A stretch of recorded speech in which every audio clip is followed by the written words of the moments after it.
you start by just kind of describing what the vibe has been kind of after this win and being able to kind of go back through it? I think it was a good win. Obviously, for our guys to be battling, I think that's the biggest thing that I've appreciated. Our guys, the way they've prepared and where their focus has been each and every week. I thought this was a big time example of having awesome guys on our team. They have every reason to get distracted when you have the record that we have, and for them to prepare and put themselves in a really good position to be successful on Sunday was awesome. Our guys were resilient through that whole game with a lot of factors associated with that. I thought it was a good example of three phases playing complementary, the way our special teams, kickoff return leads into the opening score and start the second half with an interception that leads to a score. The fourth downs, on defense, the sudden changes, we throw an interception, we force them to kick three. And so I felt like it was just a good example of there's highs and lows in all three phases and kind of playing together and rallying together. Yeah, you kind of hit on it, but just how big was Mason's kickoff return to kind of set the tone? Yeah, I thought it was big. Start fast. Obviously, it's something that we've tried to navigate for a number of weeks now, and obviously there's frustration associated with that. No better way than to start the game that way for him to have that kick return, put ourselves in the plus 50 category, and then for our offense, just to play execution football early in that game and score a touchdown there. I thought was big for our team just to feel that right before, it was right in time, and then I think as soon as we scored it, the rain began. Yeah, I'm going to circle back to that first question. When it comes to morale, like how big, what does it do for this team's morale being this late in the season against the opponents? Yeah, our guys are battling, and I appreciate that so much. There's a lot of different ways that your emotions can take you in a season, and so for our guys to stick together, for our guys to be resilient, to keep battling for each other, to keep recognizing the good and the opportunities that are ahead of yourself individually and collectively, I thought it's been, that's all you can ask for, and so we got really special guys. You talked a lot during going back to your draft day, if you don't mind going back that far, but about the sort of resilience and adversity that some of the folks that you brought in had managed. Mm-hmm. Does this game kind of exemplify one of the reasons why you make that investment in guys that have navigated adversity before? No question. Resiliency is a part of the NFL. No team avoids it. You have to navigate it. Every team does week in and week out. And so for us to have guys, I think it's an important aspect for our guys to be able to cope with it and navigate it individually, but also collectively as a group. And so when you get, a bunch of like-minded guys in that sense that can battle it together, you give yourself a chance. Was there anything else that triggered the fast start on offense that you guys had that put into the plan that worked for you? Felt like we just executed football. Took a shot on first down. Didn't happen. Second down, really good completion by, getting from Tyler to Vay. We got a couple runs in there. I thought a couple more completions by Tyler. I just felt like we played really good execution football, and then finished it off with two really good runs. Tyler ran one, and then Devin was able to get in there for a touchdown. I just thought, our guys just came out and played really clean. And after looking at the film, what more do you see from Tyler and Devin? Yeah, so Devin, just the physicality in which he runs. He always likes seeing guys finish with their pads over their feet. Finish every run, steal that extra yard. Thought ball security in that game was going to be a premium. He secured the ball really well.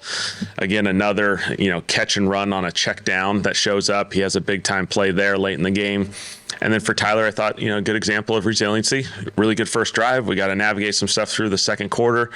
Wasn't necessarily what we were hoping for. It wasn't going out the way we wanted it to. And so then the second half, he just responded really well, and his legs obviously came alive and became a huge impact on this game, which you needed in those conditions. Talk a lot about Tyler's growth, right? Yeah. From drafting him to camp to now. What's maybe surprised you the most about how fast he's been? Well, yeah, I think there's always, we always look at the throwing aspect of it, but I think it's all the other little things. The protection thing is a huge part of the NFL for quarterbacks, and I think that's sometimes it can be a big challenge, and not everything's going to be perfect. Understanding the rules, understanding what the protection and responsibilities are.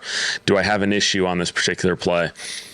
You have to factor in all this, mental part of it, and then you have to go execute the play at a high level at the same time. And so that's something he gets to navigate each and every week, and there's really hard third downs. And for quarterbacks, I thought another big-time example, him throwing that ball to Vele down the middle of the field in that last drive on third down.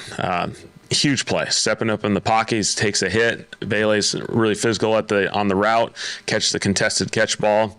I think it's just a good example of growth. The box score only showed 1 turnover coming out of this game, but forcing 5 turnovers on the down. Yeah. What's the kind of momentum factor in that, and how valuable? No, huge. The short yardage was huge. The ability to stop the run, and then puts them in a little bit of a tricky situation after you've been able to stop the run a couple times. I believe it was Kool-Aid on the sideline, just a phenomenal play. And that's everything you can ask for as far as just play style. You want to finish every play. Every reason to just let that be a completion and move on, and we'll just play first down. For him to battle all the way through the catch and through the securing of the football and make it a bobble, I thought was just awesome. Was there a chip on your shoulder at all in moments like that, where they say, you know what, we can go and get it? They feel like they can go and get a yard against, and there's like almost like a charge to say, no, you can't, in a way? No doubt. I think our guys, from goal line stance to short yard stance, I think our guys have shown really resiliency and great examples of playing really strong in those situations. What was all the instruction and the hope with that third down pass late in the game, and what? Yeah, I think ultimately that's on me. There's a lot of factors that go into that, and we're trying to do our best to keep the clock moving ultimately, and so that's on me. I just need to simplify the game for everyone and just run the football in that situation, just so we can burn the clock, because ultimately that was our main goal. The idea was like kind of similar to, I guess, maybe Devin Neal's catch and run, that there's a first down possibility in that play. Yeah, if there's an easy completion, we'll take it. If not, we'll keep the clock running. That's on me. There's a lot of factors there, and so I just got to play simple for us. And then this is probably just me not knowing football rules, but we're kind of surprised when they got called for the defensive penalty and you guys declined it. The clock still stopped at 2:30 to go. There's an under 5-minute addendum. So, it was an under 5 minutes, the clock stops. And so it was a little bit of a unique rule that doesn't come up a whole lot. Obviously, it worked to their benefit. I'll have to figure out some schematic ways of where we can use it to work to our benefit in the future, because it seems a little bit goofy. It does appear a little bit goofy, but, unfortunate thing, because obviously we had to do a couple plays above the 2 minutes as a result of that. And then I know you explained why you guys didn't immediately challenge on that third down play, but is that something that you guys should have backed off and taken more time in hindsight? You might not have got a look at it, or? Yeah, it got tricky. I think we just never got a view as a result of it, and so we obviously saw the first down indication initially based off the alignment of the officials coming in, and looked pretty clean. There's just no looks to potentially challenge it, and so it would be a little bit of guessing game challenge, which obviously we could have potentially done, but we didn't see any looks necessarily to do it. And we had a play that we felt like, all right, we can still execute this on 4th and 1. Felt clean about it, and so unfortunately got a legal man downfield. Have you gotten a look since the I haven't looked at all the TV copies. Obviously, the coach's film. It's a pile of people, and so. Sometimes those are tricky to get them to feel like there's evidence to support a change. Those tend to stay as call stands a lot of times. When you're waiting for a look like that, are you literally waiting to see it, if it's played in the stadium, or do you have a look? Rarely do I get it. Obviously at home, sometimes you may get it. It's usually going to be the box. It's going to be seeing, what they can see on TV to see if they can recognize anything on the cameras up there. And then any updates you're able to share about Awesome? Awesome high ankle. So we'll just kind of see how this thing progresses. Potentially miss some time, but we'll see how that goes. And how do you feel about the way that Will Sherman kind of slipped in? He kind of hit it last night. Yeah, just proud of him.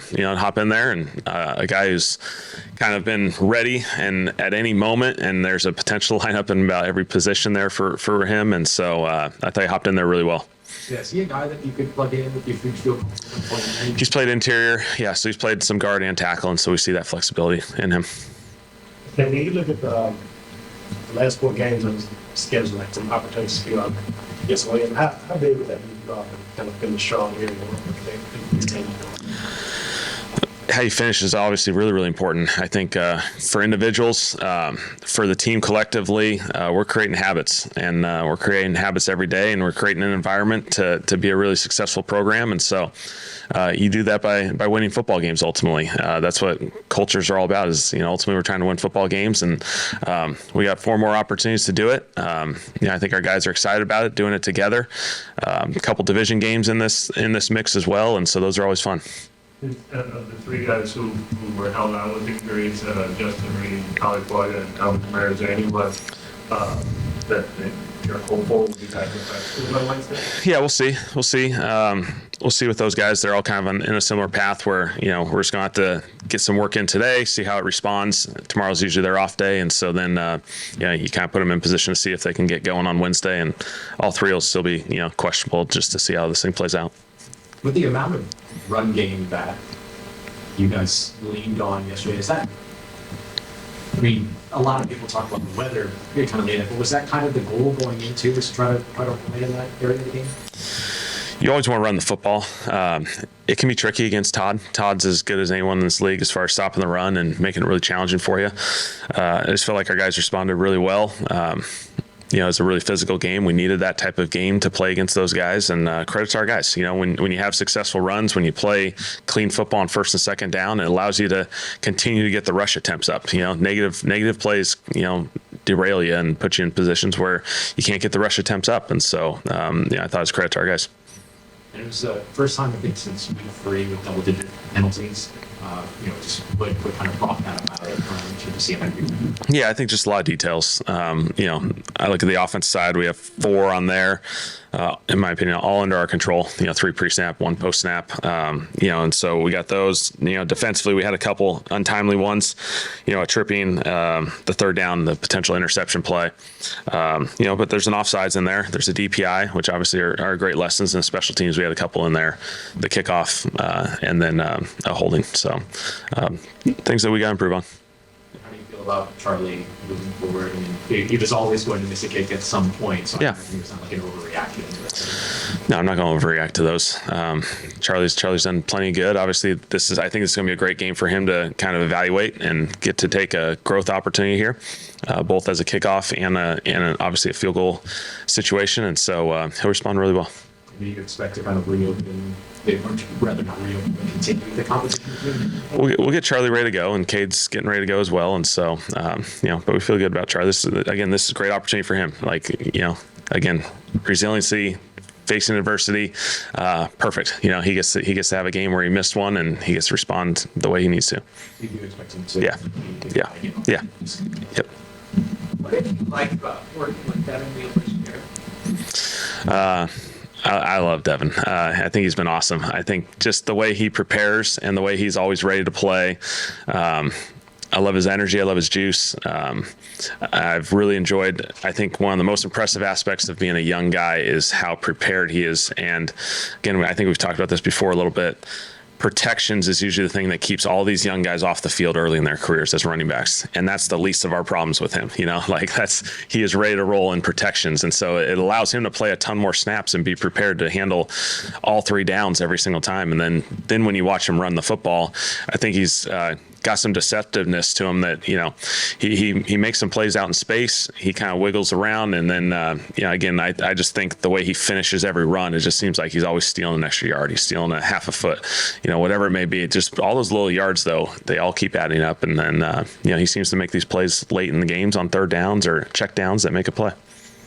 Him picking up, protection so quickly, did that surprise you at all, or have you already seen it when you, during the draft evaluation process? You saw hints of it coming out of the draft process, and so that was one of the things that we liked about him. Felt like he had the ability to play all downs, and he's a really productive player. When you're a productive player at a big time college football program, and you do it for a number of years like he did, that's going to find a way to translate in the NFL, and so he's continuing to do that.